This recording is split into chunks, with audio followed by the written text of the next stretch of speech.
अस्सलाम वालेकुम dear students. आज हम लोग पढ़ने वाले हैं यूनिट 11 होमियोस्टेसिस का लेक्चर 10 डिसऑर्डर्स ऑफ किडनी। ठीक है।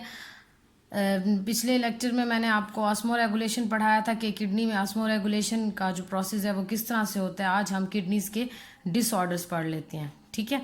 Sometimes due to some internal और external factors the normal working of the kidneys में बी डिस्टर्ब। ठीक है। कभी कभार कुछ इंटरनल फैक्टर्स की वजह से, मतलब अंदरूनी अनासर की वजह से या बाहर की तरफ से जो नॉर्मल बॉडी किडनी का फंक्शन है वो डिस्टर्ब हो जाता है। These situations are called disorders of kidneys. और इन हालात को हम डिसऑर्डर्स ऑफ किडनीज कहते हैं। मीन्स के किडनीज के अंदर नुक्स का पैदा होना, जिसकी वजह से मुख्तलिफ किस्म की डिजीजेस काज हो सकती हैं। तो आज हम यहाँ पर दो उन डिजीजेस का जिक्र करेंगे। The two of them are kidney stones and renal failure. हमारे आज के लेक्चर में मैं आपको किडनी स्टोन्स के बारे में बताऊंगी, क्या होते हैं, कैसे होते हैं, इनका ट्रीटमेंट क्या होता है। ठीक है। और फिर नेक्स्ट लेक्चर में हम रेनल फेलियर को डिस्कस करेंगे। तो आ जाते हैं किडनी स्टोन की तरफ। ठीक है। किडनी स्टोन्स को यूरिनरी स्टोन्स भी कहते हैं और मेडिकल टर्म जो है वो उसकी कैल्कुस जो है वो यूज़ की जाती है। किडनी स्टोन्स क्या होते हैं? The hard crystalline and payable round like mass in kidney is called kidney stone.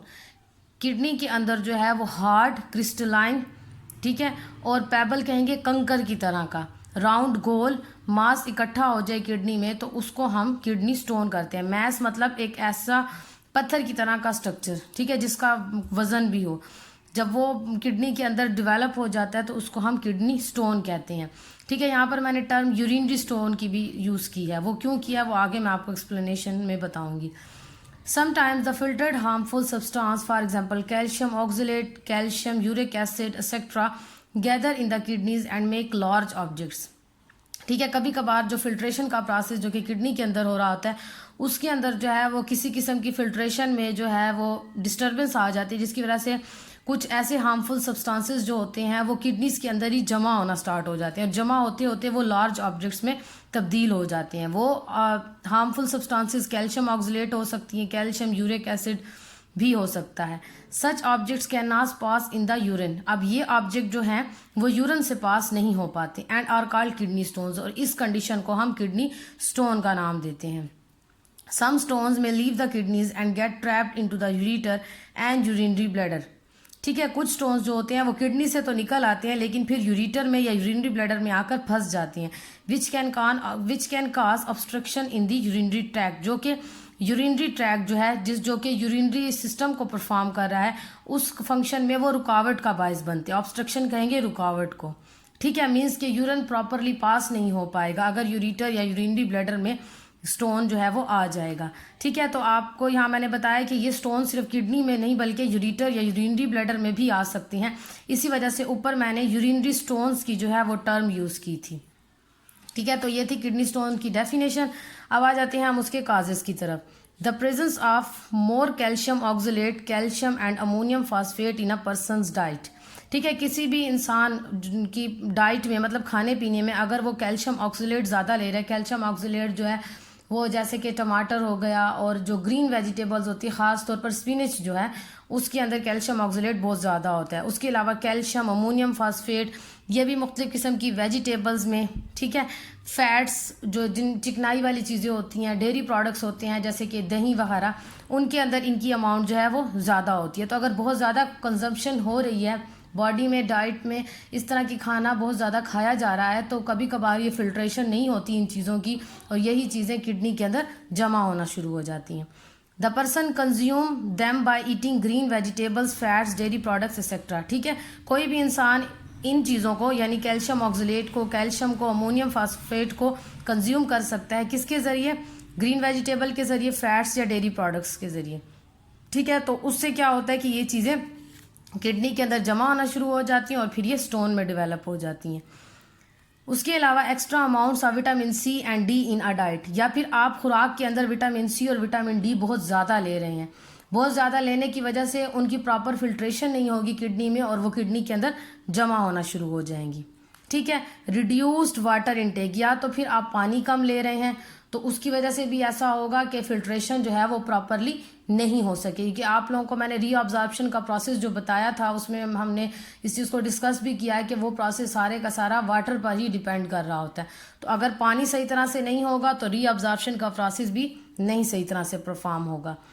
Access uric acid in the blood, या तो फिर ब्लड के अंदर जो है वो यूरिक एसिड की तादाद बहुत ज़्यादा हो गई है। ये आप कुछ ऐसी चीज़ें ले रहे हैं जिनके अंदर यूरिक एसिड ज़्यादा हो तो उसकी वजह से भी ब्लड में उसकी तादाद ज़्यादा हो सकती है। किसी किसी के साथ ये जेनेटिकल प्रॉब्लम भी होता है कि उनके अंदर जो होती है वो यूरिक एसिड की अमाउंट जो है वो ज़्यादा होती है। यूरिक एसिड उनकी बॉडी से एलिमिनेट नहीं होता तो ब्लड के अंदर उसकी अमाउंट ज़्यादा रहती है। तो उस कंडीशन में भी जो है वो ये किडनी स्टोन्स डेवलप हो सकती हैं। यूरिनरी ट्रैक्ट इन्फेक्शंस, ठीक है। यूरिनरी ट्रैक्ट मतलब कि यूरिटर में, यूरिनरी ब्लैडर में या खुद किडनी में किसी किस्म का अगर इन्फेक्शन हो गया है तो उस इन्फेक्शन की वजह से फिल्ट्रेशन का प्रोसेस नहीं होगा प्रॉपरली। जब फिल्ट्रेशन नहीं होगी तो ऑलरेडी वहाँ पर फिर चीज़ें जमा होंगी और वो स्टोन की फॉर्म में डेवलप होंगी। और last one is alcohol consumption, और या तो अल्कोहल मतलब शराब नोशी वगैरह करने से भी ये किडनीज जो हैं उनके ऊपर असर पड़ता है। नेफ्रॉन प्रॉपर फिल्ट्रेशन का काम नहीं कर पाते जिसकी वजह से जो है वो प्रॉपरली फिल्ट्रेशन का प्रोसेस नहीं कर पाती, ठीक है। अब ये विटामिन सी और डी का जहाँ तक जिक्र किया या इन हमने क्या कहते हैं केमिकल्स का जिक्र किया, ज़रूरी नहीं कि खाने पीने से होता है। कभी कभार कुछ लोग ऐसे सप्लीमेंट्स भी ले रहे होते हैं जैसे कि विटामिन के सप्लीमेंट्स ले रहे होते हैं तो उन सप्लीमेंट से भी ऐसा होता है कि बहुत ज़्यादा लेने से ऐसा होगा कि वो बॉडी से फ़िल्टर नहीं होंगे और बॉडी के अंदर जमा होंगे, ख़ासतौर पर किडनीज़ में। तो फिर वो किडनीज़ के अंदर स्टोन की फॉर्मेशन भी कर सकती हैं। तो बहुत ज़्यादा मेडिकेशन करने से, बहुत ज़्यादा मेडिसिन लेने से भी जो है वो किडनी स्टोन किडनी के अंदर डेवलप हो सकती है, ठीक है। अब आ जाते हैं हम इनके सिम्टम्स की तरफ। सिवियर पेन इन किडनी और लोअर एब्डोमेन, ठीक है। बहुत शदीद किस्म का दर्द होता है किडनी में या पेट के निचले हिस्से में। नौजिया, मतली होना एंड वॉमिटिंग के आना। बर्निंग इन यूरिथ्रा, ठीक है। यूरिथ्रा जहाँ से यूरिन को डिस्चार्ज किया जाता है उसमें जो है वो जलन फील होना। फ्रीक्वेंट यूरिनेशन, यूरिन का बहुत ज़्यादा रिलीज़ होना। फाउल स्मेलिंग, यूरिन से जो है वो अजीब किस्म की स्मेल का खारिज होना। ब्लड एंड पस इन द यूरिन, या फिर यूरिन से ब्लड या फिर पस का खारिज होना। ब्लॉटिंग मीन्स के यूरिन को डिस्चार्ज करते वक्त जो है वो मरोड़ आना, या आप कह सकते हैं कि पेन फील करना यूरिन को डिस्चार्ज करने में। तो ये सारे सिम्टम्स हैं। अगर इस तरह के सिम्टम्स हो तो मे भी ऐसा हो सकता है कि आपके किडनी के अंदर जो है वो स्टोन है, ठीक है। अब आ जाते हैं हम इसके ट्रीटमेंट्स की तरफ।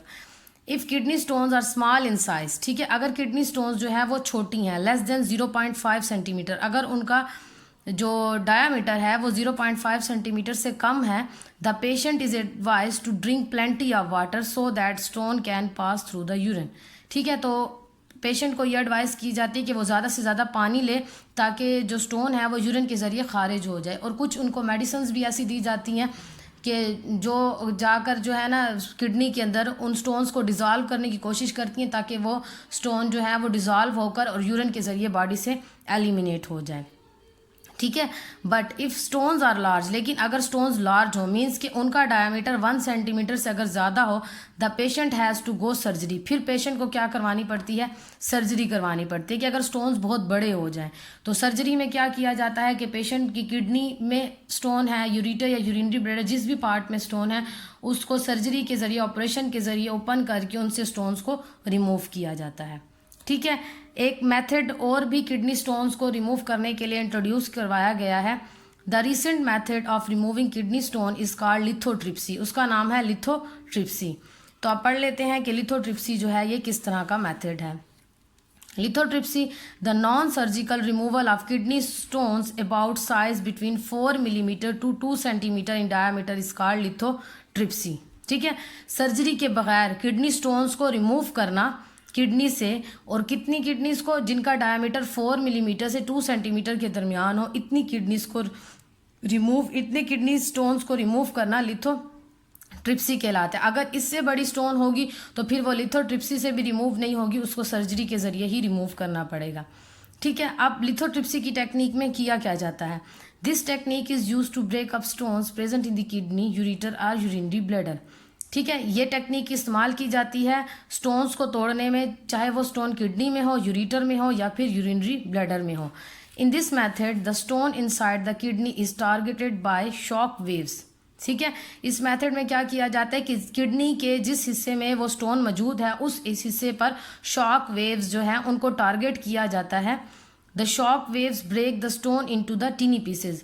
वो शॉक वेव्स क्या करती हैं, उनको छोटे छोटे ज़रों में तोड़ देती है। जैसे कि आप लोगों ने एक्सरेज वगैरह जब हम लोग करवाते हैं तो जिस प्रॉपर जगह पर एक्सरे करवाना होता है तो वहीं पर जो है वो लाइट डाली जाती है। सेम इसी तरह से ये इस प्रोसेस में भी ऐसे ही होता है कि किडनी स्टोन पहले तो मालूम कर लिया जाता है कि किडनी स्टोन जो है वो किस पार्ट पर है, फिर उसी पार्ट पर जो है वो शॉक वेव्स गिराई जाती हैं। ठीक है, और उसी पार्ट में शॉक वेव्स गिराने का मकसद ये होता है कि वो शॉक वेव्स उस स्टोन को छोटे छोटे पीसेज में तोड़ देती है, which are passed out of the body in the form of urine.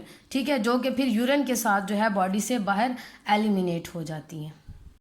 जी, इस डायग्राम में आप लोग देख सकते हैं, ये देखें, ये पेशेंट को इस तरह से लिटाया जाता है और फिर नीचे से जो है इस जगह से सेम एग्जैक्ट उसी जगह पर जो है वो वेव्स गिराई जाती हैं जहाँ पर वो स्टोन है, मतलब बाकी किसी पार्ट पर नहीं, क्योंकि अगर ये वेव्स जो हैं बाकी किसी पार्ट पर अगर गिरती हैं तो खुदा न खास्ता किडनी को डैमेज कर सकती हैं।